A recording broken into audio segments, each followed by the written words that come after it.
Bienvenidos a Kaiser Report, soy Max Kaiser. El director y violinista holandés André Rieu dijo una vez: Mozart no componía su música para las élites, sino para todo el mundo. Pues a lo mejor la élite gobernante debería seguir los pasos de Mozart y gobernar para todo el mundo. No solo sería más agradable, sino seguramente también más seguro. ¿Stacy? Mucho más seguro para todos. Vivimos en una era política muy extraña. A nuestro regreso al Reino Unido nos hemos encontrado con que 130.000 afiliados del Partido Laborista no podrán participar en las decisiones que tome el partido, cosa que, extrañamente, el partido celebra. Mientras que en Estados Unidos está teniendo lugar la campaña electoral más disparatada que yo recuerde. Hay quien dice que solo la supera la campaña en la que fue elegido Franklin Pierce allá por 1853. Voy a explicarles las cosas a todos aquellos ciudadanos de fuera del Reino Unido que no entienden lo que está pasando en el seno del Partido Laborista. Hace unos años, un conservador convencido llamado Tony Blair, tras asumir que nunca llegaría a la presidencia presentándose por el Partido Conservador, decidió secuestrar al Partido Laborista y crear el llamado Nuevo Laborismo, en el que se apoyaría para lograr sus objetivos y convertirse en el Tony Blair que todos conocemos.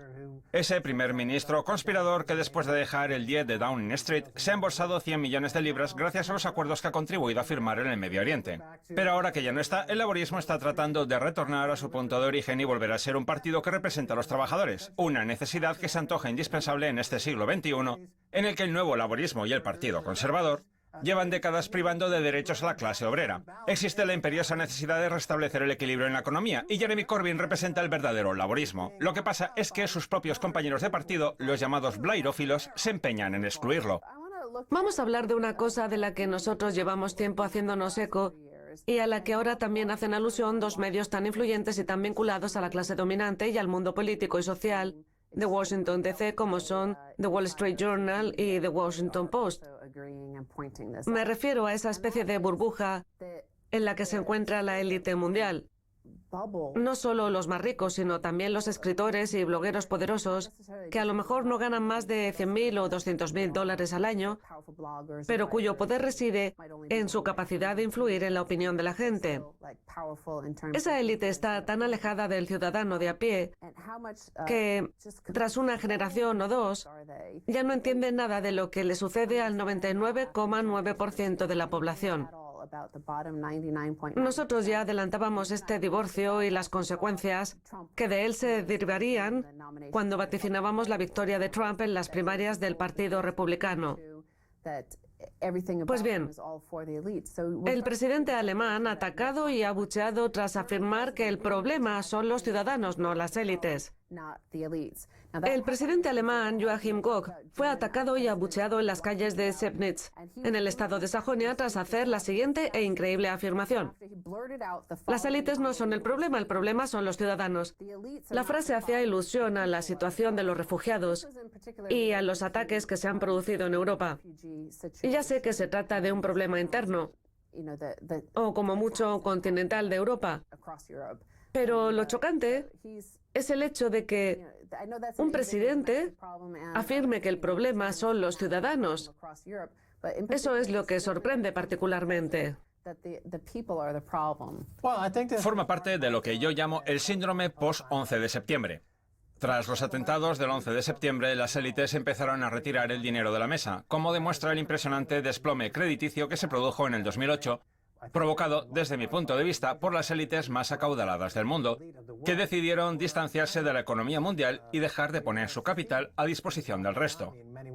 Y con el paso de los años, esa tendencia se ha visto exacerbada por el inevitable descontento social que surge cuando se extrae una gran cantidad de dinero de la economía para destinarlo a la compra de palacios suizos o de cuadros de Modigliani por 100 millones de dólares. Ahí es donde ha ido a parar el dinero, es decir, totalmente fuera del alcance de la amplia mayoría. Y eso genera violencia, lo que a su vez alimenta esa tendencia por parte de los más ricos. Yo no tengo nada en contra de los ricos. El problema es que el dinero no circula. Y como no confían en el sistema bancario, porque no se puede, las condiciones crediticias vuelven a empeorar y el descontento social aumenta.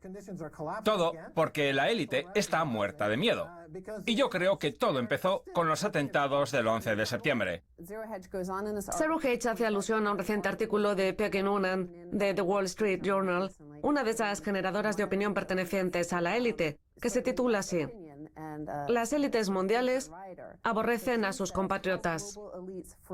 El poder ve a las clases más bajas como extraterrestres cuyas extrañas emociones ha de gestionar. Estamos hablando de un distanciamiento, de un desinterés, de un desapego histórico entre la élite y el resto que jamás se había visto en Occidente en épocas recientes de más moderación. La articulista, al igual que muchos otros compañeros de profesión, lo compara con la época anterior a la Revolución Francesa, en la que las élites tenían tanto poder. Insisto, las élites han retirado gran parte del dinero y si a eso le añadimos la no aplicación del Estado de Derecho, no en vano el exfiscal general de Estados Unidos, Eric Holder, decía que a los bancos no se les puede juzgar, los intereses al 0% que permiten contraer deuda sin incurrir en costo alguno y los rescates gubernamentales a los que hacen apuestas equivocadas, al final se acaba fortaleciendo ese complejo de dioses que tienen las élites. Unas élites que, como se creen omnipotentes y fuera del alcance de la ley, adoptan un comportamiento antisocial y antidemocrático respaldado por los billones de dólares que les conceden los banqueros centrales. Están los ricos, los multimillonarios, la élite política y la élite financiera, pero también existe una élite en el mundo de la opinión que a lo mejor no tiene tantos ceros en sus cuentas bancarias, pero que sí que tienen el poder de que Hillary Clinton participe en su podcast. Y esa élite es la que llama escoria a los partidarios de Trump o a los que no apoyan a Hillary con la independencia de su raza o sexo. Y en el Reino Unido sucede lo mismo. De hecho, este fin de semana, un importante periódico británico definía a los partidarios de Corbyn como tropas de asalto nazis. Vamos, que existe un claro desprecio hacia aquellos que no entienden lo que necesita la élite, como demuestra este titular del Washington Post. Para los votantes de la generación del milenio, tener que elegir entre Trump y Clinton parece una broma. Los miembros de la generación más joven de estadounidenses están lanzando un mensaje pesimista que tendrá consecuencias después de las elecciones de noviembre. Con independencia de quién gane, creen que el próximo presidente no abordará sus problemas y que ni siquiera tendrá influencia alguna en sus vidas. Tienen unas expectativas nefastas sobre el próximo gobierno y han dejado de buscar soluciones en Washington. ¿Y eso por qué? Porque consideran que el gobierno está estancado y que sus líderes son demasiado corruptos. Fíjate que eso es precisamente de lo que la mayoría de los medios acusan a Putin. El caso es que The Washington Post ha salido a las calles de diversas ciudades estadounidenses y les ha preguntado a los miembros de la generación del milenio su opinión sobre Clinton y Trump, a los que definen en los siguientes términos. Aunque algunos jóvenes mostraron su admiración hacia Clinton, la mayoría de ellos se refirieron a ella y a Trump en términos sarcásticos y mordaces. Villano, malvado, falso, racista, delincuente, ególatra, maníaco, narcisista, sociópata, mentiroso, despiadado, indulgente, confuso, caótico, idiota, payaso, troll, triste, absurdo, horripilante, deshonesto, asqueroso, peligroso y desastroso. Esos son los términos que han empleado.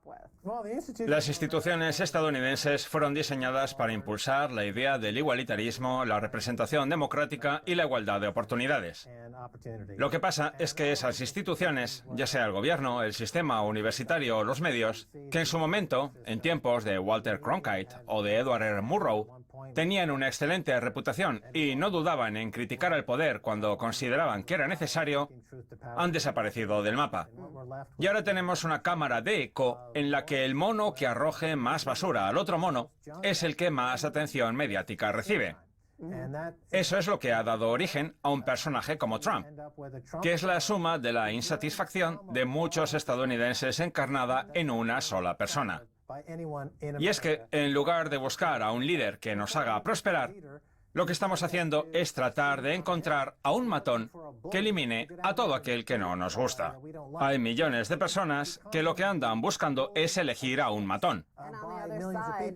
Y además tenemos a una élite extensa y anticuada que se cree con más derechos que nadie. Bernie Sanders recibió el apoyo del 80% de los miembros de la generación del milenio de ideología demócrata, mientras que Hillary cuenta con el apoyo del resto de los demócratas y ahora también de los republicanos, es decir, de la gente mayor. Esta primavera veíamos que la generación del milenio, los jóvenes de hasta 34 años, sobrepasaba a la generación del baby boom como la más numerosa de todo Estados Unidos, alcanzando los 75,4 millones de personas. Vamos a ver una frase de Christopher Lee, estudiante de enfermería de 22 años de la Universidad de Wisconsin en Madison. Hillary o Trump, es como si volviéramos al país que había antes de Obama. Vamos, que estamos volviendo a unas ideas propias de la Guerra Fría, en un mundo cada vez más multipolar, que requiere algo más que unos cuantos monos tirándose heces los unos a los otros. Hillary Clinton es la candidata de los grandes intereses, para los que ella misma trabaja y gracias a los cuales su marido y ella se han enriquecido enormemente. Ella es el mayor garante que pueda haber en la Casa Blanca para que los bancos no tengan que rendir cuentas, para que el marco normativo siga siendo favorable a los oligarcas y cleptócratas y para que cumpla las promesas que le ha hecho al mundo de la empresa estadounidense. Y por si fuera poco, seguirá manteniendo en funcionamiento la maquinaria de guerra y, por supuesto, beneficiándose económicamente de ella.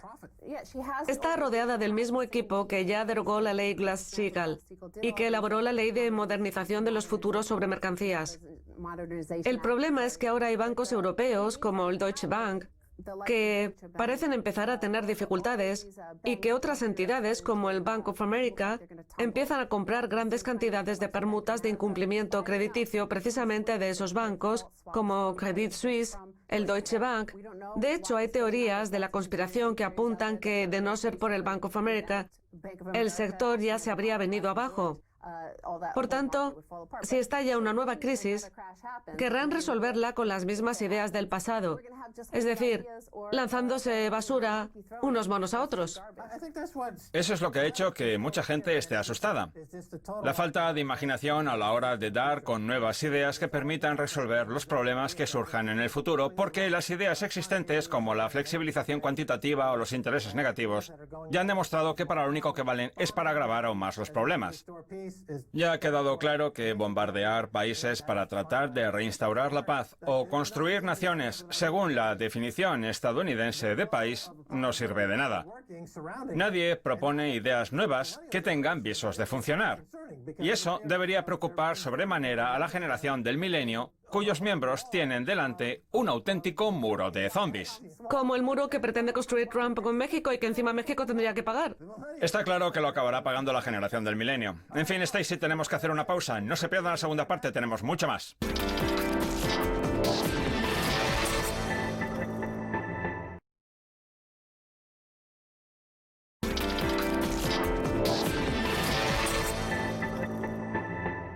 Bienvenidos de nuevo a Kaiser Report, soy Max Kaiser. Sigo aquí con Stacey Herbert, a la que se le vuelve a unir Nick Greeley, experto en el negocio del gas natural con 26 años de experiencia en el sector.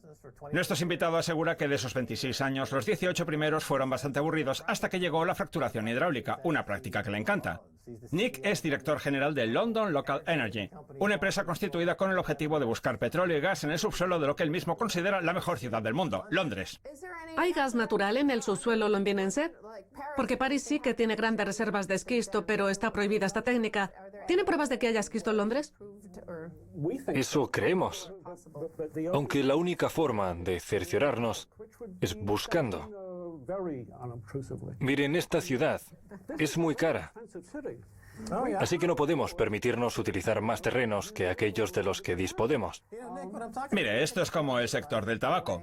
Hace 20 años ya había pruebas aplastantes de la peligrosidad del tabaco. Y aún así, el sector contrató a numerosos lobistas y portavoces para seguir ganando tiempo y sacar unos cuantos dólares más mientras manipulaban el lenguaje y pretendían convencer al resto de que el tabaco no era perjudicial. Pero al final acabó quedando patente que el sector era insostenible e inviable, y ahí fue cuando empezó a caer. Pues bien, a mí la fracturación hidráulica me recuerda mucho a eso. Su discurso, Nick, me suena muy parecido. Llevo mucho tiempo oyendo eso de que la fracturación hidráulica es igual de mala que el tabaco. ¿Saben por qué pretendemos buscar gas natural en el subsuelo londinense? ¿Por qué? Porque cada día lo utilizan 3,3 millones de personas. ¿Que utilizan que Londres o el gas natural? El gas natural. Sí, pero Veo que se le da muy bien eso de cambiar de tema. Pero la realidad es que su sector se basa en la manipulación de los datos y las cifras. No necesitamos manipularlos porque de hecho tenemos los datos. Pero espere un momento. Está hablando del gas natural, que ciertamente genera menos gases de efecto invernadero que el petróleo o el gas. El problema es el método de extracción, la fracturación hidráulica. Eso es lo que produce más metano. Bueno, eso es lo que dice Bob Howard, pero él es un caso aparte. Bueno, también lo dice la Universidad de Harvard. Y otros muchos dicen que no. La Universidad de Duke ha revelado que el agua de los pozos cercanos a los yacimientos en los que se practica fracturación hidráulica tiene 17 veces más metano que el agua normal, y Harvard lo corrobora tal y como recoge esta noticia. Estados Unidos probablemente sea culpable del incremento mundial de las emisiones de metano registrado en la última década. No en vano, un estudio de la Universidad de Harvard demuestra que las emisiones de Estados Unidos han subido un 30% desde el año 2002. Pero Estados Unidos también ha disminuido drásticamente sus emisiones de CO2. Ya sé que el CO2 perdura más tiempo, pero el efecto invernadero del metano a corto plazo es muy superior. Bueno, es un tema opinable. El que empezó con todo esto fue Howard, que es un caso particular. Lo que no podemos hacer es criminalizar a los partidarios de la fracturación hidráulica, porque ese gas natural se vende, no se derrocha. El Fondo para la Defensa del Medio Ambiente de Estados Unidos colabora con la industria y asegura que los problemas pueden resolverse. Y el Comité de Lucha contra el Cambio Climático del Reino Unido opina lo mismo. Lo que pasa es que la situación en Estados Unidos es muy distinta porque allí el dueño del terreno es quien ostenta los derechos sobre los minerales, mientras que en el Reino Unido esos derechos están en manos del gobierno, por lo que a los propietarios no les queda nada, como no sea ese soborno que pueden darles una vez descontados todos los gastos y en el caso de que al final haya beneficios, algo que nunca acaba pasando, como demuestran los informes de la Comisión de Bolsa y Valores de Estados Unidos. Sí que habrá beneficios. El gas natural es lo único que los conservadores no han privatizado jamás, porque pertenece a la corona. Yo no creo que vayamos a producir más de un 10% de esa cantidad, 1.300 millones de libras. Y ese dinero va a parar íntegramente a Qatar o a Noruega. En el último caso, sirve para financiar la sanidad pública del país. Pero Londres derrocha aún más agua, electricidad, calor y energía. A lo mejor, antes de ponerse a hacer prospecciones, convendría aislar mejor las viviendas. Bueno, no tiene por qué ser así, aunque podríamos pagar ese aislamiento.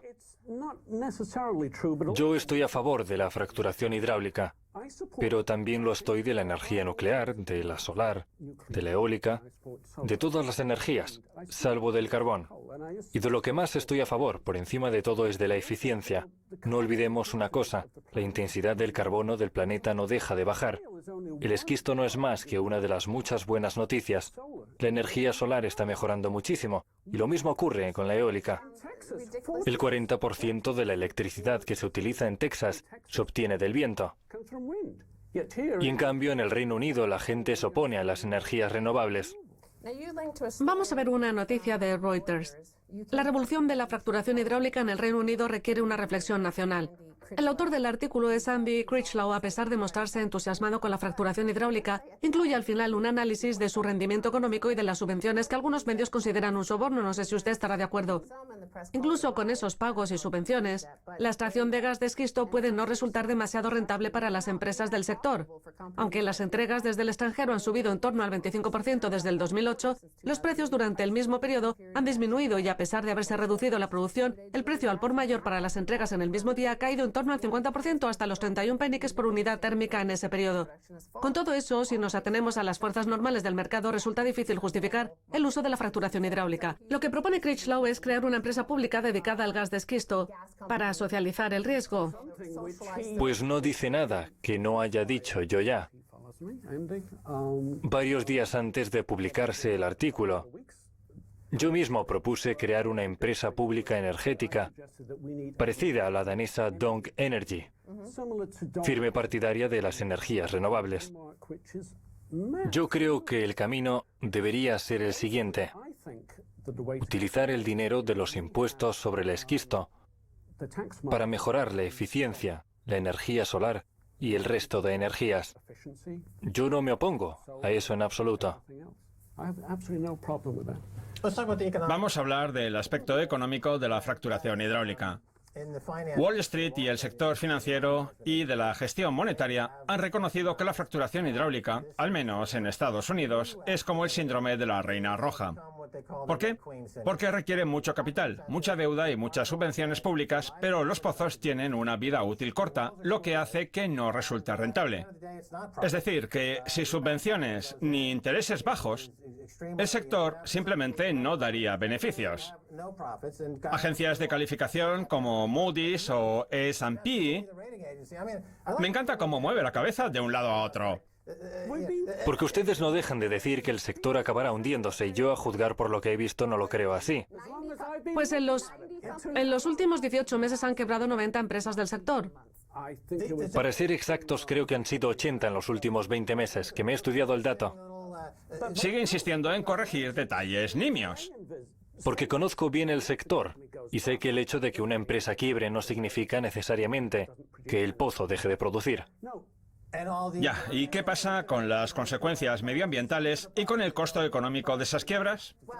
Pues que las acabarán asumiendo los contribuyentes, como ha sucedido con el Departamento de Seguridad Nacional y las pensiones.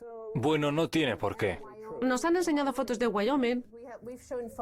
¿Están seguros de eso? De lo de Wyoming y de las cifras que ofrece Greenpeace. No, las cifras no son de Greenpeace, son del gobernador del estado. Y las imágenes de pozos abandonados son reales. Lo que pasa es que seguramente esas empresas en quiebra creen filiales en paraísos fiscales, mientras el contribuyente tiene que correr con el costo de la bancarrota. No parece un negocio muy inteligente. A lo mejor aquí es distinto porque la normativa no es la misma, pero sabemos que eso es lo que pasa en Texas y en Pensilvania. Por ejemplo, una noticia de Bloomberg contaba que el año pasado los contribuyentes tejanos tuvieron que pagar $40 millones en un solo año para reparar las carreteras que esos grandes camiones que transportan el agua habían destrozado. Bueno, supongo que las empresas también habrán pagado una parte importante. No, esa es la cifra que han pagado los contribuyentes. Quiero decir que ya estarán pagando impuestos. Pero bueno, no voy a defender eso. Está claro que en Estados Unidos se han hecho cosas mal. Hay que tener en cuenta el costo total. Estados Unidos ha sido el conejillo de Indias con todos los residuos tóxicos que Cabot ha generado en Pensilvania. Lo que pasa es que seguramente la empresa haya pagado las multas, se hayan limpiado los pozos y la situación sea algo mejor que antes. Eso pasó hace 8 o 9 años. Mi primera ley sobre el esquisto dice así: todo lo que haya pasado hace más de 6 semanas es historia. Y en el Reino Unido seguimos debatiendo sobre las revelaciones del documental Gasland, que es del año 2009. Yo siempre he criticado al gobierno británico por estar demasiado encima de todo, pero al final creo que será bueno, porque tendremos la mejor normativa de todas. Pero la normativa añade costos. Pues claro, pero por eso no pasa nada. Pues en Estados Unidos, donde han quebrado 90 empresas, usted dice que son 80, un gigante del sector como Halliburton consiguió en el año 2005 una exención para no tener que cumplir con la normativa sobre aguas limpias. Y ya no tenía que preocuparse por ello. Y aún así, la empresa ha perdido dinero, abandonando varios yacimientos de esquisto. Y a Chesapeake le ha pasado lo mismo. Pero en el Reino Unido no es así. Aquí lo bueno es que tenemos el mercado y las fases intermedias. Es casi tan sencillo como sacarlo de un agujero y meterlo en otro. Nosotros vamos a vendérselo a los londinenses como un gas que prácticamente no genera emisiones y que permite recaudar muchos impuestos. Lo que dice usted es que no habrá costos asociados al transporte como sí que ocurre, por ejemplo, con el esquisto que se extrae en el yacimiento de Barnett Shale, en Texas. Sí, también hay que tener en cuenta que el precio del gas en el Reino Unido es por lo menos el doble que en Estados Unidos. Por tanto, aunque aquí vaya a resultar más caro, Solo unas pocas semanas, luego bajará como en Estados Unidos. No creo. El precio del gas se determina entre el precio del gas ruso y el del gas estadounidense. Noruega y el Reino Unido están en el medio. Siempre estará un par de dólares por encima del precio spot en Henry Hub. El precio spot en Oklahoma. Sinceramente, yo no creo que haya ningún problema en eso. Pues Aubrey McClendon se arruinó por apostar a que nunca bajaría de los $8. ¿Y qué quiere que le diga yo? Personas hay muchas. Arthur Berman, que ha defendido durante hace años la teoría de la conspiración sobre los esquistos, dijo que el precio llegaría a los $150 y también se equivocó. Predecir el futuro siempre es difícil. Nos quedan solo unos pocos segundos. Me parece a mí que ha llegado la hora de... De darle las gracias por venir.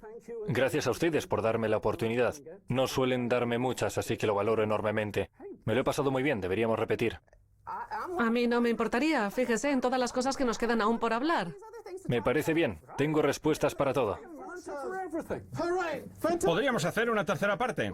En fin, esto es todo por hoy en Kaiser Report. Somos Max Kaiser, este es Herbert. Quiero dar las gracias a nuestro invitado Nick Greeley. Su nombre de usuario en Twitter es Reimagine Gas. Si quieren contactar con nosotros, escríbanos en Twitter, Kaiser Report. Hasta la próxima. Adiós.